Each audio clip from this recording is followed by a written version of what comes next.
Salut Serge, dis-moi, c'est quoi RVB? RVB, c'est une grande aventure en tout cas pour moi. Ça fait 50 ans que je suis dans cette entreprise. Il y a un créateur qui s'appelle Robert Conrad en 1938 qui a créé ce bureau. Puis ensuite est venu un monsieur Hoffman dans les années 60. Et ensuite est venu monsieur Robadet, Jean Robadet, ça c'est le premier R. Et puis ensuite est venu Jean-Louis Walter. Jean-Louis Walter, c'est une personnalité scientifique très pointue dans le domaine de l'eau. Et puis ensuite, moi je suis arrivé dans l'entreprise en 81 et j'ai été associé dès 89. Robadet Walter Beuchat, puis ensuite c'est devenu RWB.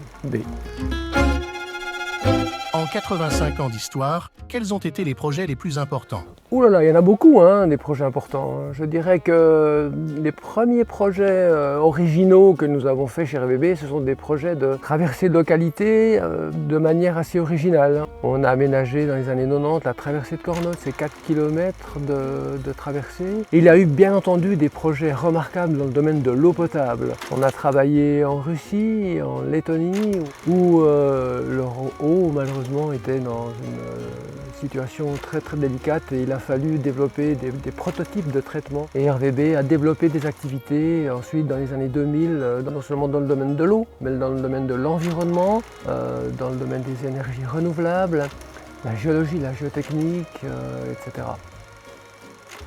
D'accord.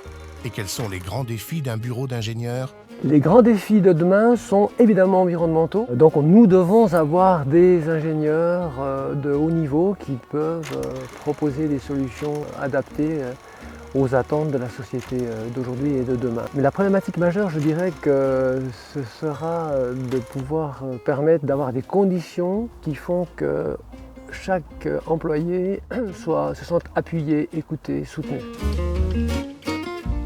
Est-ce que tu aurais une anecdote à raconter? Oui, une anecdote, je dirais une anecdote de chantier. Au début, quand j'étais jeune, je suivais un chantier.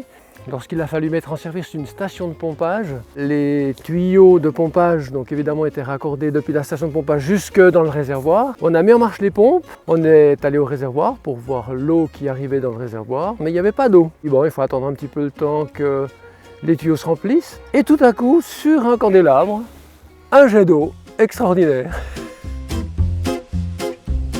Et maintenant, quelle suite pour l'entreprise? Le futur de l'entreprise, eh bien, ce sont les directeurs d'aujourd'hui, les administrateurs. Et moi, je suis là simplement pour les rendre attentifs, les sensibiliser à certains éléments que j'ai peut-être vus par le passé. Et puis à toutes ces collaboratrices, ces collaborateurs, j'aimerais leur dire un grand merci. Merci de faire confiance à notre entreprise, merci d'être avec nous, merci de mettre leur talent à disposition. Alors bon vent à tous et à bientôt.